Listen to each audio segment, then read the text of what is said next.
Buenas, en este video estaré hablando acerca de la electrofisiología cardíaca. Primero, empezaré hablando acerca de las propiedades fisiológicas del músculo cardíaco.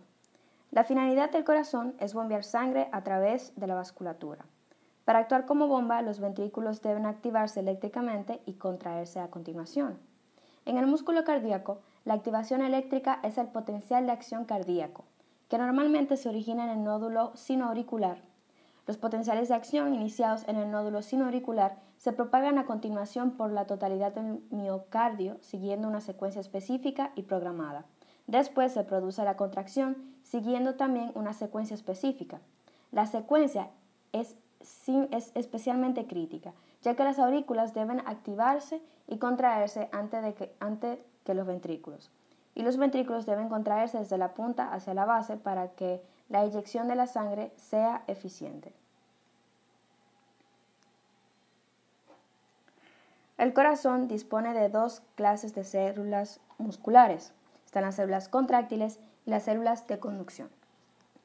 Las células contráctiles constituyen la mayoría de los tejidos auriculares y ventriculares y representan a las células trabajadoras del corazón. Los potenciales de acción de las células contráctiles conducen a la contracción y a la génesis de la fuerza o de la presión. Las células de la conducción están en los tejidos del nódulo sinoauricular, los fascículos internodulares auriculares, el nódulo auriculoventricular, el haz de His y el sistema de Purkinje. Se trata de células musculares especializadas que no contribuyen en gran medida a la generación de la fuerza, sino que actúan para distribuir más bien de una manera más rápida los potenciales de acción por todo el miocardio.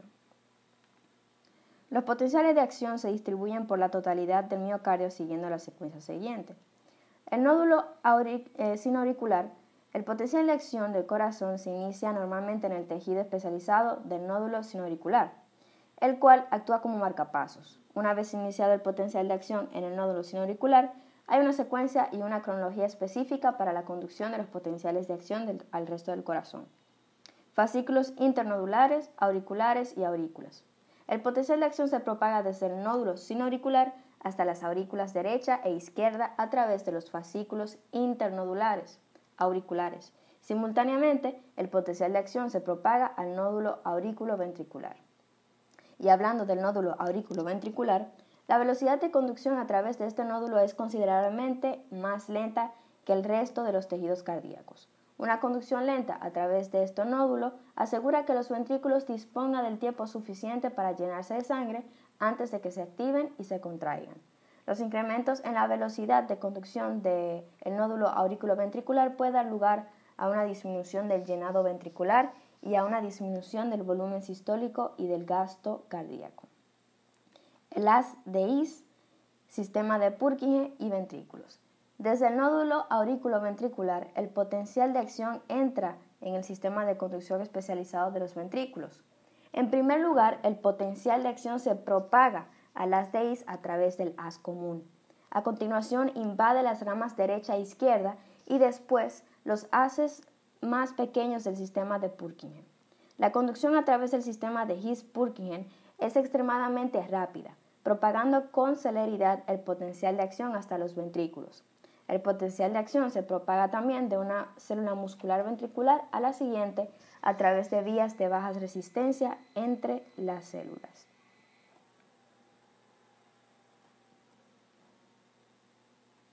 Potenciales de membrana en reposo. El potencial de membrana en reposo de las células cardíacas está determinado fundamentalmente por los iones potasio. La conductancia al ion potasio en reposo es elevada y el potencial de la membrana en reposo está próximo al potencial de equilibrio del ion potasio.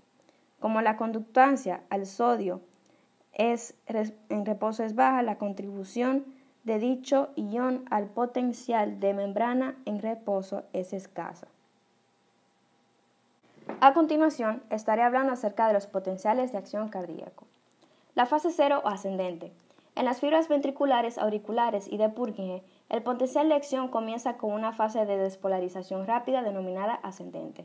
Al igual que el nervio y el músculo esquelético, la fase ascendente se debe al aumento transitorio de la conductancia al ion sodio, producido por la apertura de las puertas de activación de los canales de iones de sodio inducida por la despolarización. Fase 1. Repolarización inicial. La fase 1 en las fibras ventriculares, auriculares y de Purkinje constituye un periodo de repolarización breve que sigue inmediatamente a la fase de ascenso. Hay que recordar que para que se produzca la repolarización debe haber una corriente de salida neta.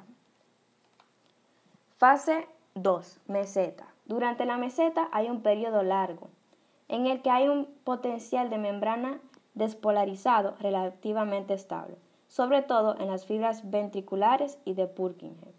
Hay que recordar que para que el potencial de membrana sea estable, las corrientes de entrada y de salida deben ser iguales, de modo que no haya un flujo de corriente neta a través de la membrana. La fase 3, repolarización.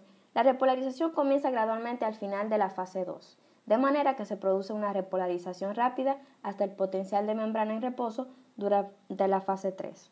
Hay que recordar en esta fase que la repolarización se produce cuando las corrientes de salida son mayores que las corrientes de entrada.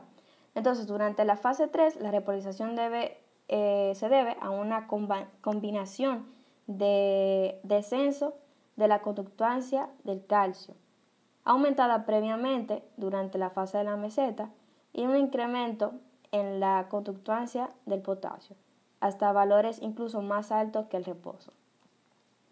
Durante la fase 4, potencial de membrana en reposo o diástole eléctrica, durante la fase 3 se repolariza por completo y regresa a su valor de reposo. Durante la 4 vuelve a ser estable, de modo que se igualan las corrientes de entrada y de salida.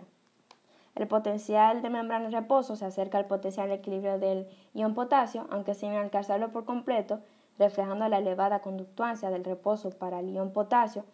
Los canales de potasio y la corriente de potasio resultante son diferentes de las responsables de la repolarización de la fase 3. Muchísimas gracias, espero que les haya gustado el video y hayan entendido acerca de la electrofisiología cardíaca.